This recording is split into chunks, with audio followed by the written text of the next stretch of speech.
what I'm amazed is because what I received there in the south of India was we are getting ready. And I said, ready for what? And you see the weaving of everything, that it's all connected and everything takes you everywhere. And if you start to live your life like that, you have two directions. One, you start to be connected. Two, you get crazy. Love can also be hate. Hate is not something against love. It's the same love, but I don't know how to use it. Hi, and welcome to my podcast. My name is Anja Richter. I'm serving as a consciousness educator, coach, and healer. And today it is my great pleasure to welcome you to an interview I had this June with Matías De Stefano. Matías is known to many of you already as the Rememberer, both because he says he remembers all his past lives in different dimensions of consciousness, and also because the mission he says he's here to accomplish is to put all the members of the whole together again and connect the dots. So in this vivid and inspirational interview, we are also talking about remembering and about a variety of other topics, such as also the concepts of past lives, perceptions and realities, souls and soul families, the simplicity of truth, and the seeming complexity of life. Matías is also sharing an amazing content about his latest conversation with Buddha. And of course, we are talking about love. And also Matías is sharing some mind-blowing synchronicities he has experienced and some other questions. So as you might see watching the interview, I am definitely enjoying it very much. And I do hope you too have fun watching it. And I'd love to read your comments on it. And if you'd like to watch more interviews like that on my channel and support my work, I'd be delighted for you to subscribe to the channel. And now, with no further ado, let's just dive in and enjoy the interview. Thank you so much, Matías De Stefano, to be here now at the space. And I welcome you from Lake Constance, actually, in Germany. I'm sure you know, because you know a lot of geography in the world. You know where it is. Yeah, I know the place. Yeah. Yeah. So I'm very delighted to have you in this interview, and so to cover most of it, I'd like to just dive into it right away. So just as a little warm up, most people know you as the Rememberer. So you, like most people, know you or got to know you because of your role as a Rememberer, and so you remember all of your past lives. And recently you're speaking also about like that we probably shouldn't imagine like past lives as you actually have been Cleopatra or you actually have been Genghis Khan or whatever. So, but just more like to imagine it like we are like a little particle or a little cell in the body of Cleopatra and Genghis Khan and whatever. So yeah. I was curious about like that actually means like when you're saying you were a Shu in this like this high priestess 12,000 years ago in Egypt. You were actually maybe just a cell in her pancreas or something like that. It might be, yes. Yeah, the thing is that we as living beings, we are transforming all the time, and our perception of past and future as humans is very related to our culture and not to the reality. It's related to how we perceive matter, how we perceive things moving, and what do we think we are. So we can say, I am this body, this is Matías, But actually, when I go deeper into it, and not spiritually talking, but scientifically talking, I start to understand that Matthias is just a bunch of atoms that have no clue of what Matthias is. They have never touched to each other. They just interact because of electrical charges. And that's the only reality. And I am just a perception for that reality. So in the same way, as Matthias is an idea for the atomic realm, time is an idea for our cultural belief. So the way in which we perceive reality is very different from what it actually is.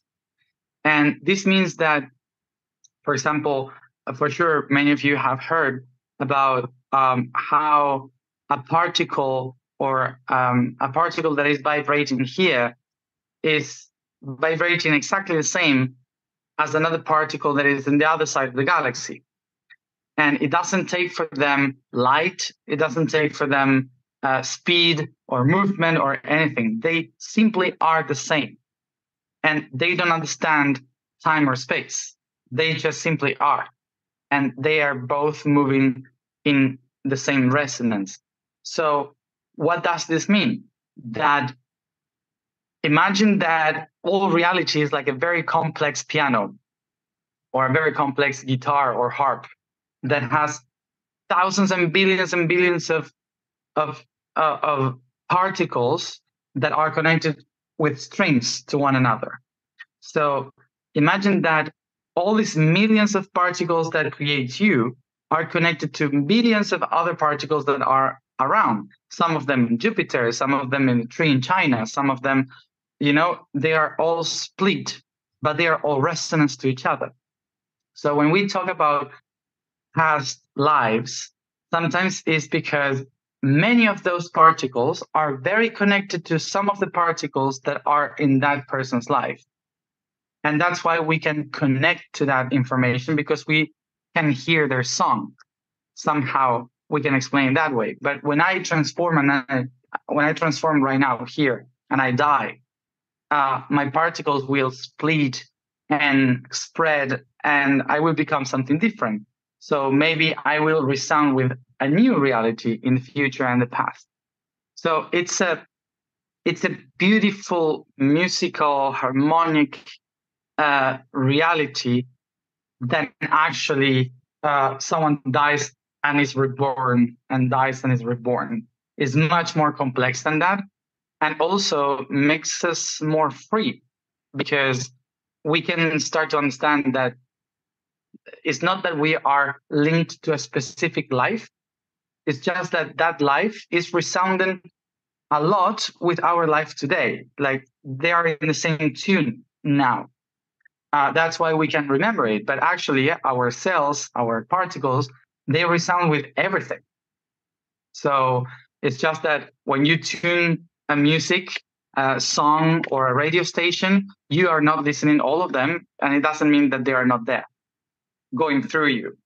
Okay, so it's kind of the same principle of why we can connect with maybe the pancreas cell or the pancreas atoms of someone in the past, and that's why you feel their emotion.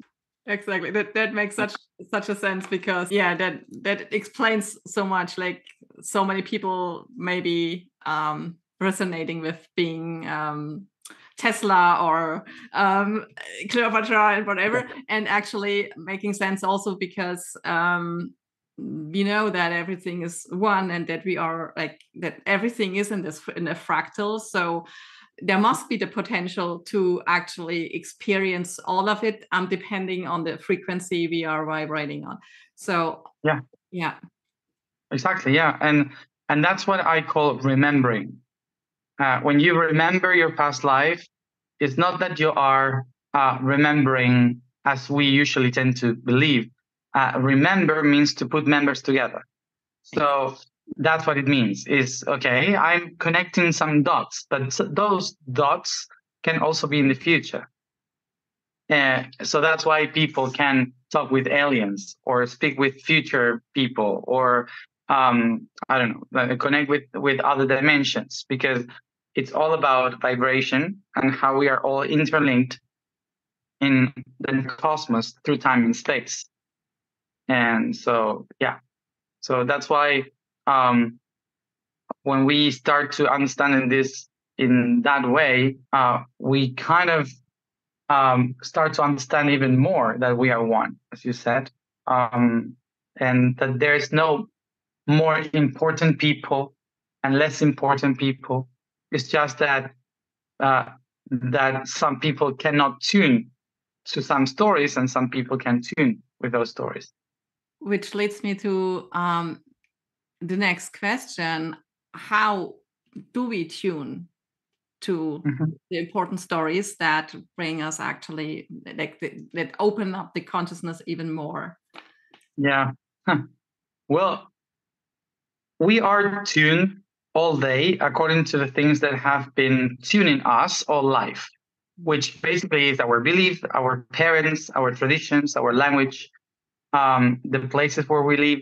It's all conditioning how we are tuned. So our patterns of belief, of action, of feeling, they determine our reality constantly.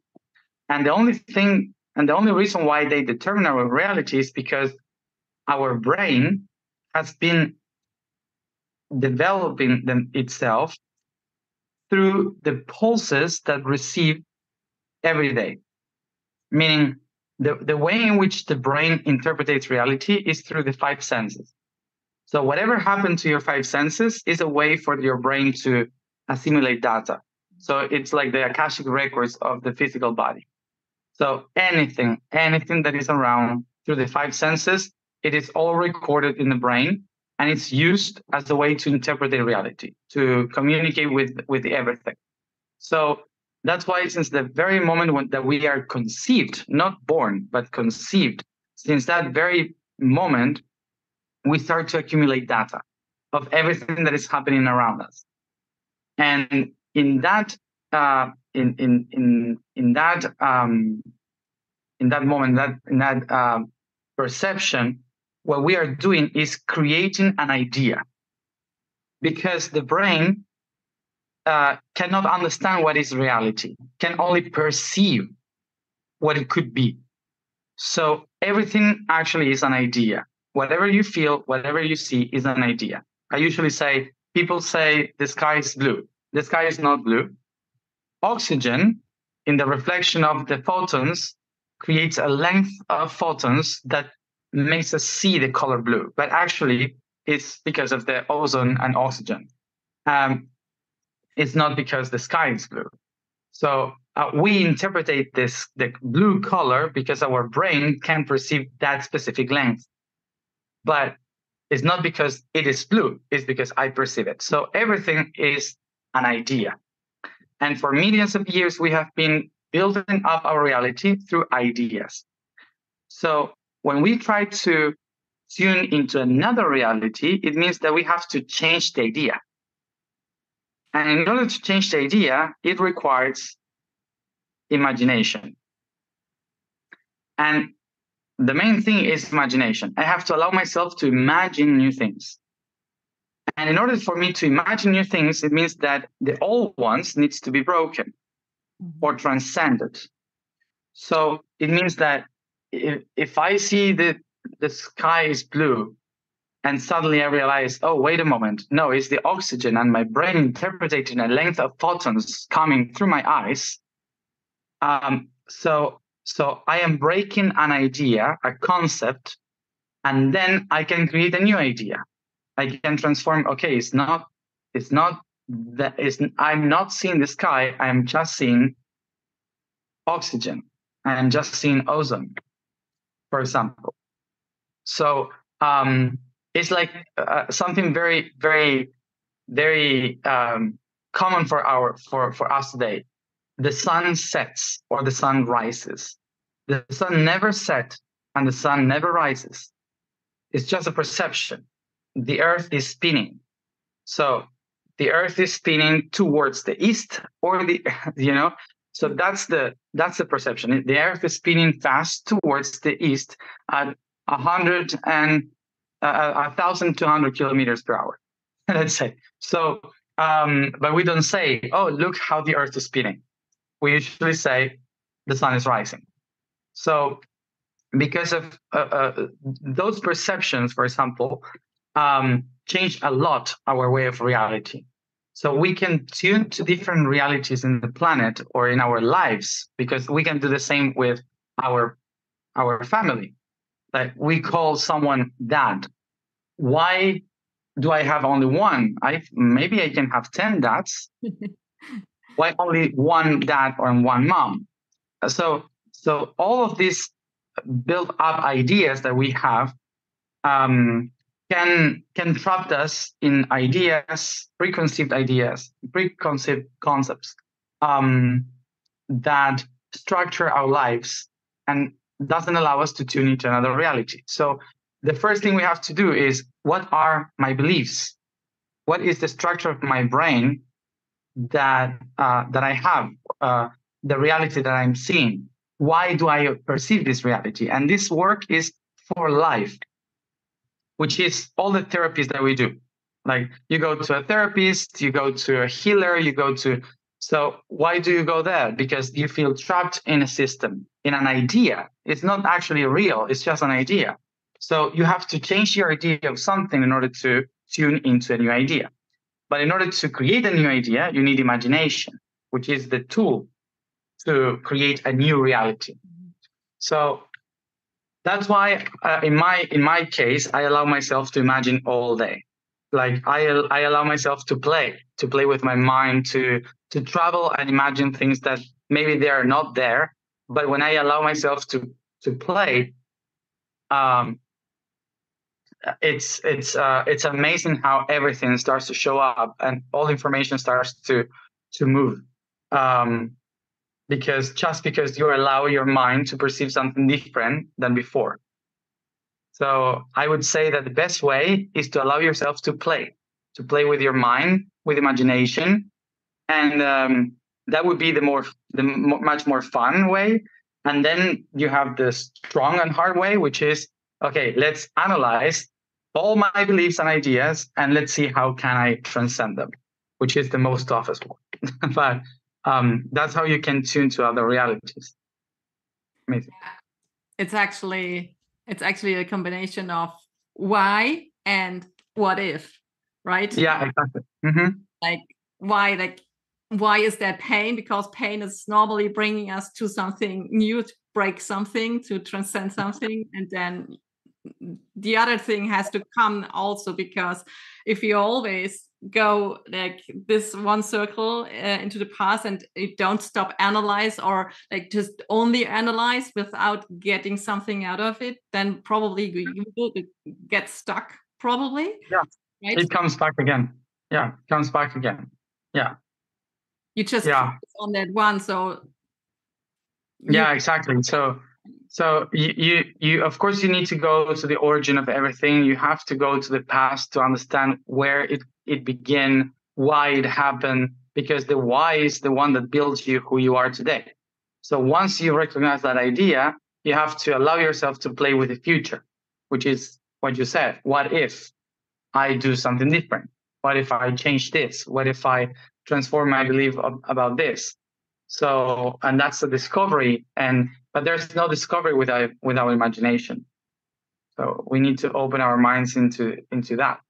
You mentioned conception, like, as soon we are conceived here, like, in this mammal world, we are collecting data. That's what you said. And that led me to the question, a lot of people struggle with this term soul. Like they can understand the body, they can understand the spirit, but what actually would you say is the soul, in differentiation maybe also to the higher self or spirit? So where is it actually located, like in a clear way? Yeah. Well, I define like the spiritual realm as the vibration and the souls as energy. Yes. And then the matter is our body. So matter is made with energy. There's no matter without energy, and there's no energy flowing without vibration. So in essence, it's a holy trinity that comes from one. So it's only one thing that is expressed in different aspects. There was a time 2,000 years ago that someone tried to explain it, saying the Father, the Son, and the Holy Ghost. They it's three different things. No, it's just one, but you may call it three. So it's complicated, but because in that time, of course, talking about vibration, energy, and matter didn't make sense. So they had to make it more related to Middle East, which was a man with another spirit that is a man. So very, very Middle Eastern. But that was the better way to understand it. So actually, it's three things that is the same, is unity, but expressing itself in a different way. So the vibration, which is the spiritual realm or the higher self, is the highest pitch of vibration, the main information that is aligning everything, that is connecting everything, and is pure information. Then you have energy, which is polarity. So all these vibrations now have a low key or a high key. So they know where to move. So that movement creates that movement in positive, negative, organizes the information in a way that moves us forward. So and then it structures itself in geometry that we call matter. So what is the soul? The soul is the movement, is the aspect of the movement. So that's why we perceive it as wheels, which in Sanskrit we call chakra.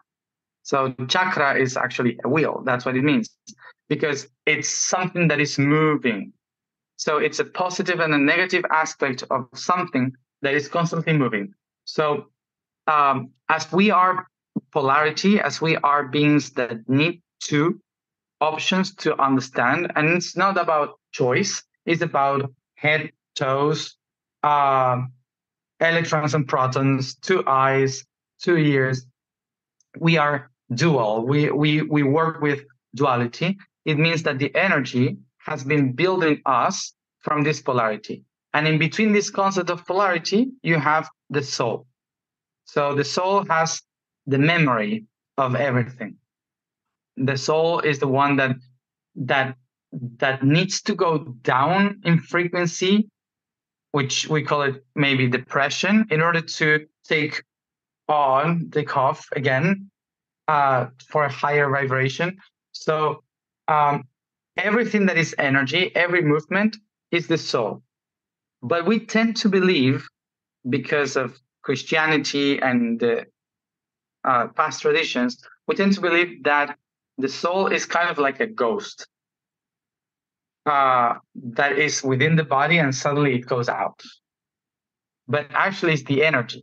So the energy is very malleable because with your mind, you can shape the energy whatever you think it should be. So in the same way, you can play with your energy. When you die and you expand, so that energy will take the shape of whatever your mind thinks of. So that's why a lot of people comes back to their youth, because maybe they come back to the moment that they love the most in their life. Or maybe they just go back to the trauma. So they get stuck in the idea of of the worst things that happened to them. But also some others can turn into animal spirits, or into a tree, or into an angel, or just energy flowing around, or it all depends on the soul, because the energy is like water. It molds itself according to what is the the structure that you put on it. So that's the difference between spirit. Spirit is I define sometimes to understand it like the sun. You have the sun is a physical thing, so it's the structure of a physical body. Then you have the light, the light that irradiates, the white light that you can see. That is the spirit. It's going everywhere. It's everything. It's the heat. It's the fire. It's everything. And then when you are under the different lengths of frequency of the rays of light, you can see the colors. So you can see the wheel of red, the orange, the yellow, and so on. So that's what we call the soul. So the different souls are just expressions of the great spirit, which is only light. Mm. So Yeah. what would you say with this description? What would be the oversoul? For me, it's like the description of maybe the collective, the collective. Oh, yeah. I've heard it with the name of the egregor. It's like a whole like a cluster of souls that live together. That like it's like a family of souls that you belong to. Well, that has many layers because, for example, each one of us, we are all one. We all came from the same rays of light, but we have different people that belong to the body of different archangels, for example. So there are more people related to Raphael, for example, because I don't know, it's people that live their life on service on healing, like doctors or healers or whatever. They can relate more with Raphael and stuff like that. So that's a class of souls that are related to a specific frequency. And that usually they move in hertz. I would describe it as animals. So they move in hertz. So many of them meet together, meet again as families or groups that find themselves once and again. I think that's what the concept that you're talking. But I don't know. I never heard the term in English to say. I don't know if it's related to the higher self. The higher self is another thing. So no, I think it was related to the soul, as I understood it. Okay. In the higher self, as you said, I would understand as the vibration. Mm-hmm. Yeah. Yes. Yeah. Thank you so much, because I mean, you are describing those concepts in length in your blogs and wherever, but it was for me because there are always a few questions around that terminus, like soul, and like it's a little bit like killing the magic to say this is just energy. Yeah. So it's not an individual, or it's not like my higher purpose or whatever. So I just wanted you to articulate it again in more words. Yes. Yeah. Sometimes it feels like it kills the magic, because all the terms in spirituality has been built in times where we had no way to explain it in a different way. So we put a lot of tales in it, of stories, so we could relate with that. And also, of course, then religion and cultures, we have been modifying the actual truth with things that we could relate with, and that's perfect, because that's what we all do every day. So I wouldn't say, oh no, that's a lie. I would never say that, because whatever I'm saying, it's also a lie from the point of view of an atom. So yeah. So it's just different ways to approach to the same thing, to the same term. Yeah. So you just said something. like when I came to more consciousness, I actually had this one revelation where I was like, oh my God, truth is so simple. Yeah. I could feel it. I always can feel it in me then, like since then, like it's simple. And then, something in me sometimes is questioning like, well, if truth is simple, if God is simple, why actually do we need to know all this stuff? About the chakras, about like all those sacred geometry, like ley lines and Merkaba turning and whatever, like is it just like to see, as you always describe, like there is the center and there are lots of perspectives around it. So it's just for everyone to find his perspective. Is it that why you are actually really going into the depth and wide of a lot of perspectives to see the center? Or how would you explain, or do we actually really need to know, like all of us, to know that before we can actually go back to the center? Yeah. Well, I would invite everyone to do the trip in the other way around. Like, let's go to the very origin where everything was actually simple and everything was just one spark and nothing else, just one idea, which was one spark. So the terminology of simple can be only known because we know what complicated is. Yes.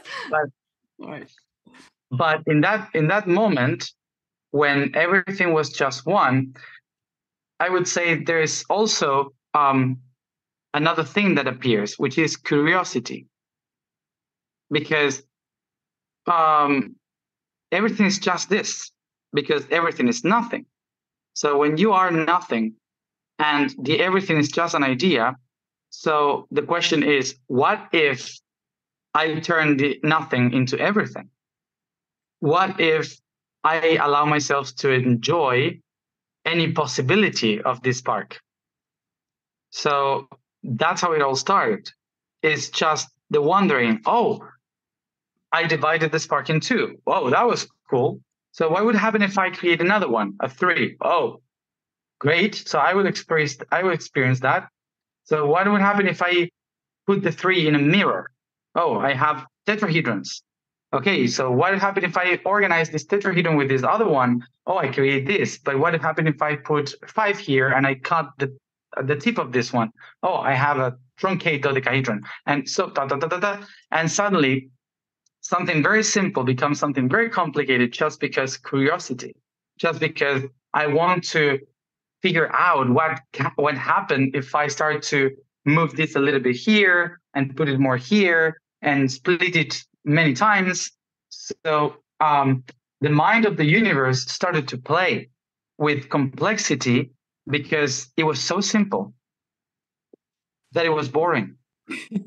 So we needed complexity in order to understand how magnificent simplicity is. And now we are complex because we are the result of that game. So now when we found out, oh, wait a moment, remember that it all started with just a spark and just a tiny idea that was so simple. So how can we do that to go back there? So what you have to do is to start to pay attention to, okay, I cut this part here. Okay, what happened if I reorganize this here? And what happened if I put this together? And this 3, I put it in 2, and this 2, I put it in 1. So all the path backwards in order to figure out how to come back to simplicity. Okay, so sometimes because we are in a complex reality, we think that someone did it all just for us to discover how to go back to simplicity. But actually, it was not that. Actually, it was a simple thing trying to become complex because it didn't make any sense to be so simple. So we created more senses in order to make it more complicated, in order to have something to relate to. And so the only reason why we have to go back to simplicity is not because of a must. It's not something we have to do. It's just because when we are out of tune, out of harmony, that complexity starts to destroy. It destroys things instead of transforming things, instead of playing with the art of creating, which requires destruction, but not in a bad way. It requires art. It requires transformation. So the reason why we start to go back to simplicity, or to ask ourselves, how can we go back and use all these tools to go back to the center and everything, is because we live in chaos, because we have forgotten how to live in harmony in all this complexity. But when you find harmony in complexity, that's an orchestra. That's like sitting in the middle of a concert and you see all these instruments playing in a beautiful music, a beautiful song, and you would never say, "Oh, that's terrible." That's terrible. Too many strings. Yeah. Yeah. We would say, "Well, that's perfect," because they are all tuned. So reality is the same.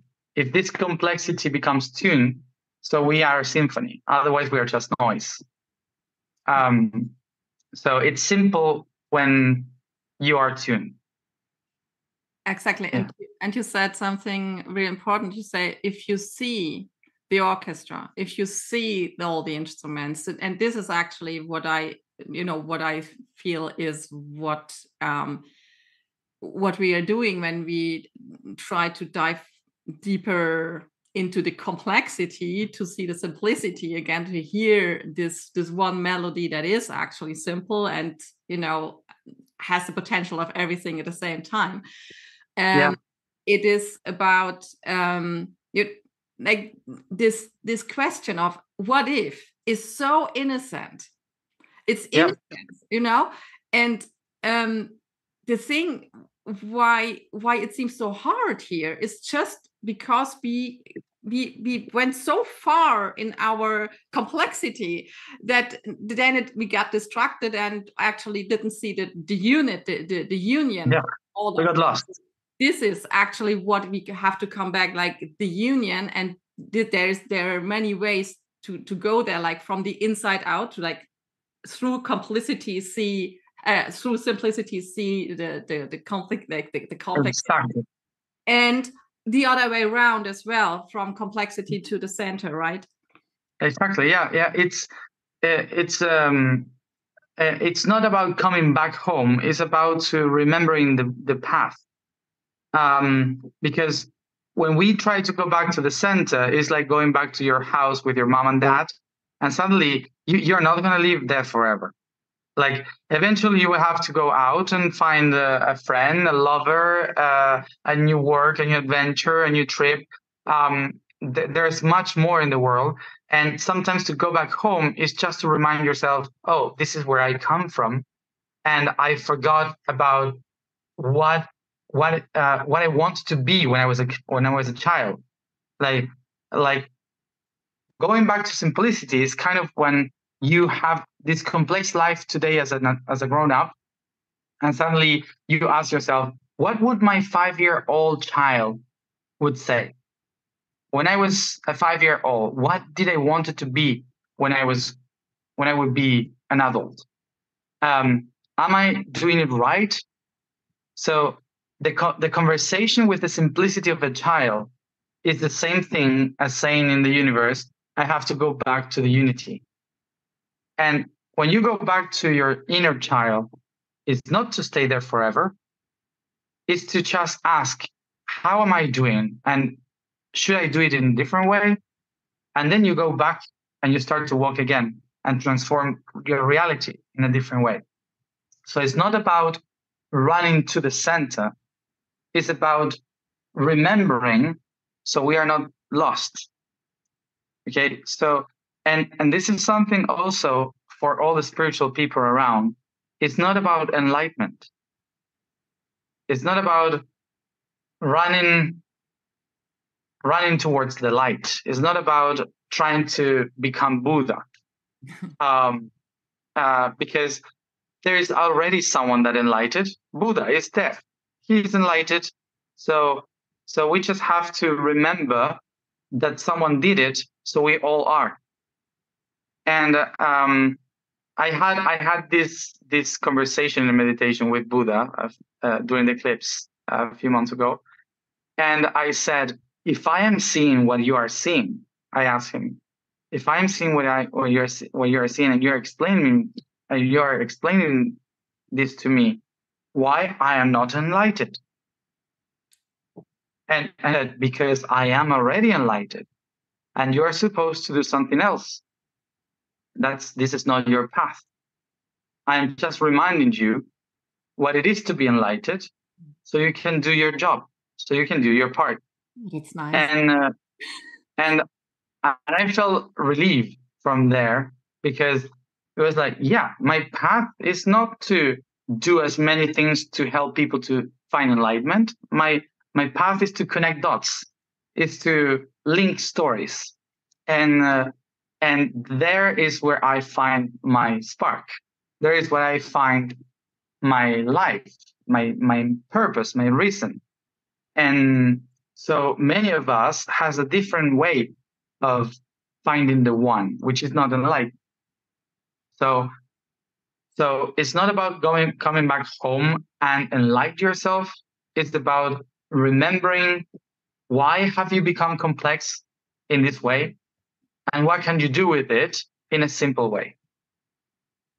So yeah, because sometimes we are so concerned about trying to live this reality instead of becoming responsible of what you have created, that we tend to follow others, trying to see if we can become like them.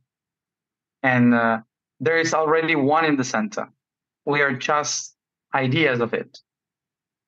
Exactly, yeah. Exactly. And speaking of Buddha, it's so relieving, you know. It's it's kind of relieving. I already did that, you know. Yeah. It's accomplished. Just focus on what's really, you know, what's really getting you on fire. Yeah, exactly. Yeah.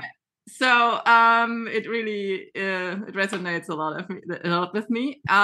So, but speaking of Buddha, there was one question in the audience, which I remembered I had also when I think it was in one of the last interviews you had. You were talking about Buddha as well, and you said something like Buddha remembered to not choose love. Oh yeah. Remember? So everybody was like, what does he actually mean? Like yeah.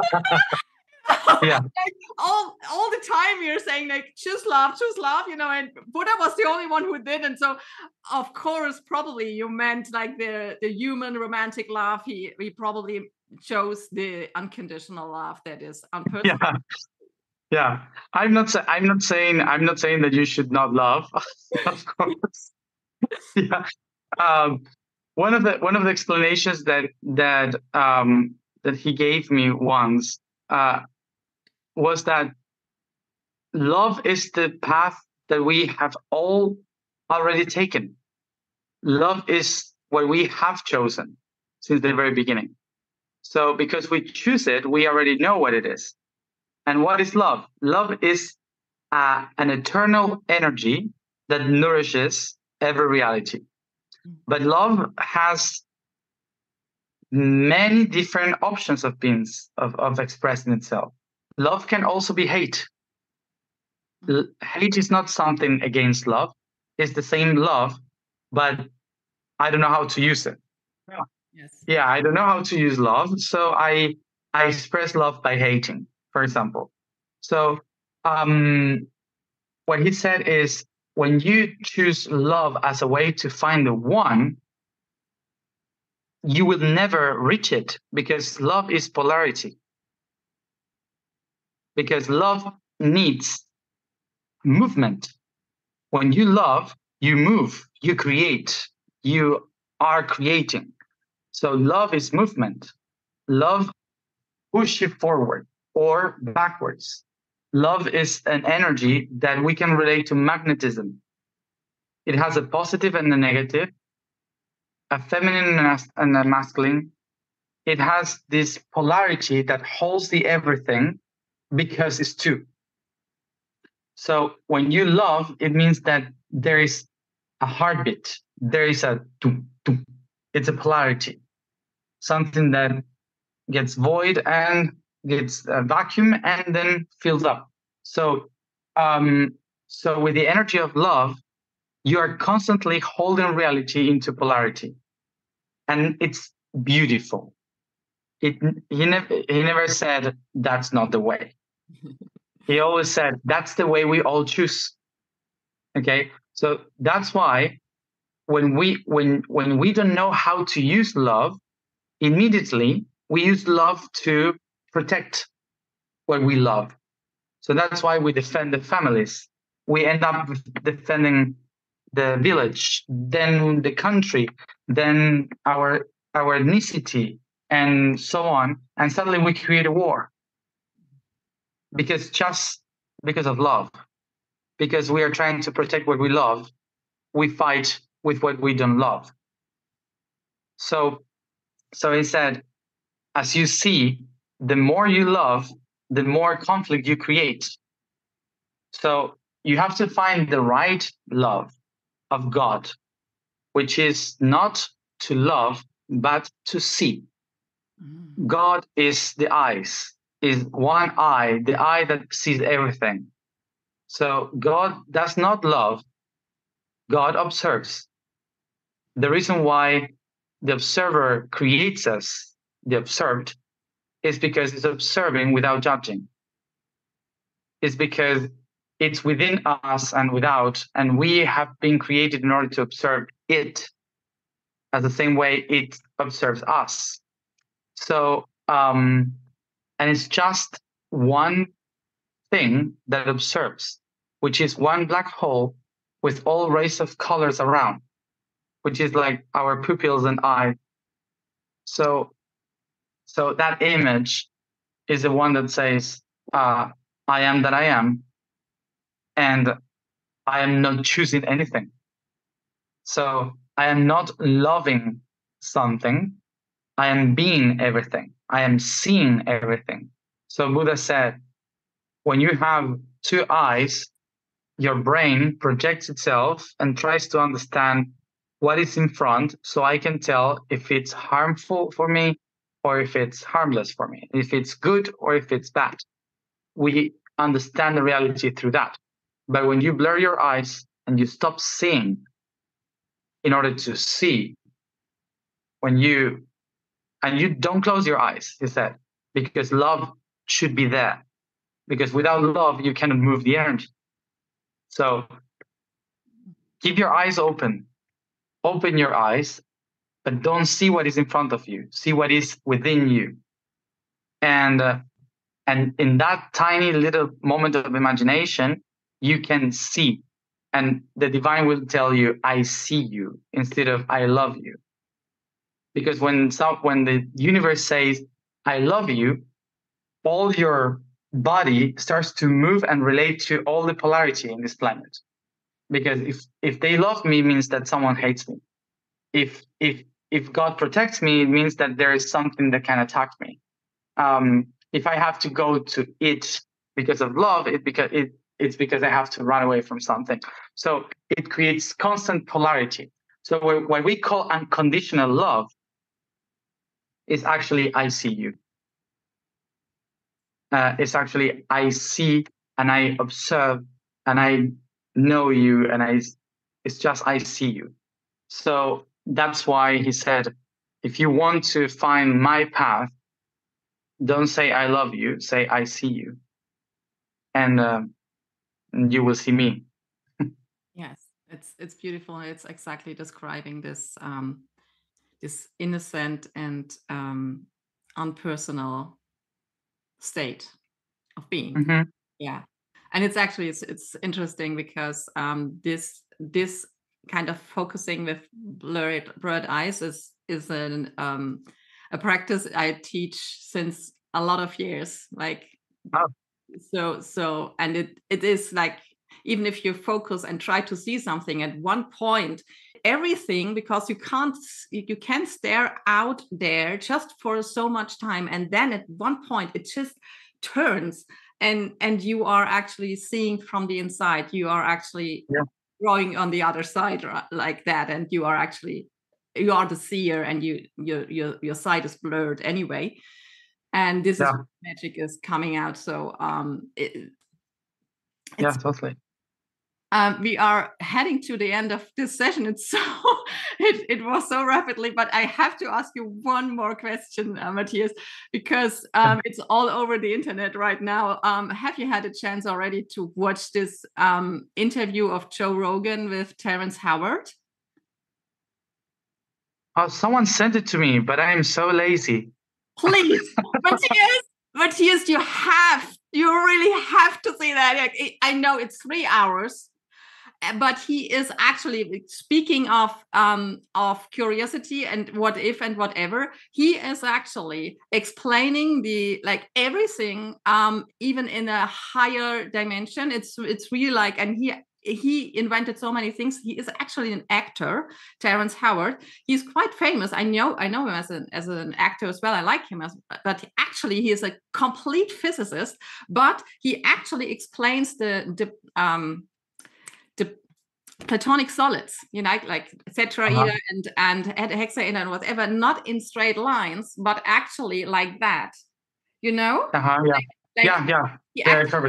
Yes, and he actually said, we misunderstood the flower of life completely, because we always see it in 2D, but actually it's 3D. And he is like explaining the periodic table.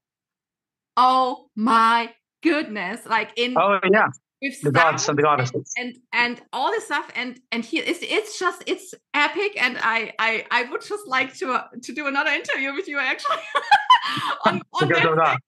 Because it's epic, and a lot of people were like, oh my god, these two have to meet, like Matthias and Terrence, they have to meet, like something like that. It's really epic. Make sure you take a lot of someone told me about that, because when I was doing the Rama and Hanuman bridge in India, Sri Lanka, when I was sitting there in the center and I asked, what is this bridge, they said to me, actually the chemical elements started to talk to me, and the chemical elements started to organize in a spiral going up to all the frequencies. And they said, we are the actual gods and goddesses that are and live everywhere, and we are singing the song. And it was like, and someone then showed me that little part of the video and said, yeah, that's it. That's that's Rama Bridge. Exactly. So, yeah. And it was so much more. It was like my whole crown chakra right now is like like this. Yeah, it's crazy. Yeah, what I'm amazed is because what I received there in the south of India was we are getting ready, and I said, ready for what? And they said, well, we are getting ready to move forward, to spread in the galaxy what we have created in this planet, and that's why we need to create again the bridge to go out. And I was like, okay, so that's why we are talking to everybody to see the same. So that's why everyone is receiving kind of the same information, and everything is like showing up, because from the very interior of the beings, the people that start to allow ourselves to listen, to perceive. So we are all receiving the same information. It's crazy how all these people that I am meeting every day, they are like living the same story from a different point of view, and it's like a huge puzzle, and it's crazy. It's crazy what is happening. Yeah. So everyone is. Yeah, it is, and actually, that would be my last question for you today. Speaking of crazy, the stories of synchronicities, because they are showing they are showing everything. So is there any, even if you are kind of more used to synchronicities as maybe the normal people, like around, is there some synchronicity that is just until this day blowing your mind completely? Like, well, the whole past year. Yes, probably. The whole past year for me, I have so many, and just in the past three weeks for me has been so many synchronicities that are so amazing and unbelievable that I would have to explain them for hours, because it goes like so perfect with details of things that happened many years and with many people, and they all came together in one thing. And one of those that I can share is that I went to India to try to speak to Brahma somehow, to connect with information, and Brahma started to talk to me about the weaving of all reality, and it's a golden egg. The shape is an egg, and a golden egg, and then the message was the golden egg is the philosopher's stone. You have to find the stone that shines. So that's why I went to Liechtenstein, and in Liechtenstein, that means the shining stone. There is only one museum there, and the museum it's all about golden eggs that are aligned, so it was like, okay, this is one synchronicity. But then 3 weeks ago, Alan Green called me to go to see him in Stratford-upon-Avon, experience. And I started, and before that, I went to another place here in Catalonia, and I ended up in Dali's house that is all full with eggs and golden eggs on the top of, and I was like, what is the golden egg saying? And when I was in India, they said the key to the golden egg is right in front of the void of the planet in Sri Lanka, and right in front of Sri Lanka, in the other side of Tibet, which is like a whole weaving of the planet, there's a tiny island called Amsterdam. So I said, Amsterdam. So I said, I should go to Amsterdam after I go to Alan. So I started to speak to Alan about this, and we found out that the person that he studies, which is John de Vere, supposedly the real Shakespeare. So the symbol that he designed to encode everything is an egg. It's an egg that is looking into the other side. So it's like, wow, that's important here. And then I said, so it's an egg that is exactly hidden in the opposite side, like not like an egg like this, but an egg like that.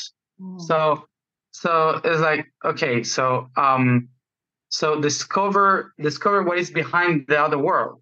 And there's a story about Christopher Columbus, that it's called the egg of Columbus, where he explained something about the planet, and he did it with an egg, and he managed to put it on the other side, like putting it like standing in the opposite. So I said, if that's the story of the going to the other side of the world, what is in the other side of Brahma, which is in Rajasthan, in India? So exactly in the other side of the planet, you have Easter Island, which is the Easter egg. Oh my God! So I was like, okay, it's the Easter egg. So the Easter egg is actually connected to Amsterdam and all of that. So I said to Alan, well, there is something hidden related to the golden Ark of the Covenant, and something of two eggs that should be one in one side, the other one in the other, and connected like this. So it's about twins. So read everything that is Hamlet or anything that is about twins and the Ark of the Covenant. So next day that I said that, Alan sent me a picture, and he was sitting in the same church we were talking about, that in between two two twins that went to visit him from Eritrea, from the city where the temple of the Ark of the Covenant is. So I know those twins. I know those both twins. You know them. I'm a twin as well. Amazing. So it was like, yeah, it's all about the twins. So I said, okay, I will go to Amsterdam. And I finally I was driving with my dad, and I said, I don't know why, but I want to go to that village. And I had no idea what village was, and I wanted to go there. It's right outside Amsterdam. And when I went there, I suddenly looked them up, and it's an egg. The city is designed with the shape of an egg, with 12 rays around, surrounded by water. And I sent a message to a friend of mine who is from Netherlands saying, I'm in a very weird city. Is this your city? And she was like, is this? And sent me a picture of her pointing at the place. And I was actually down that place. Like in that moment, I looked and said, I'm right there. And she said, that's my house. So that's synchronicity there. And so I'm still trying to find out things about the egg. But yeah, it's I don't believe it. Yeah. So you really see that it's all connected. It's all actually, like, it's not a lot of dots. It's just one dot, you know. It's just one.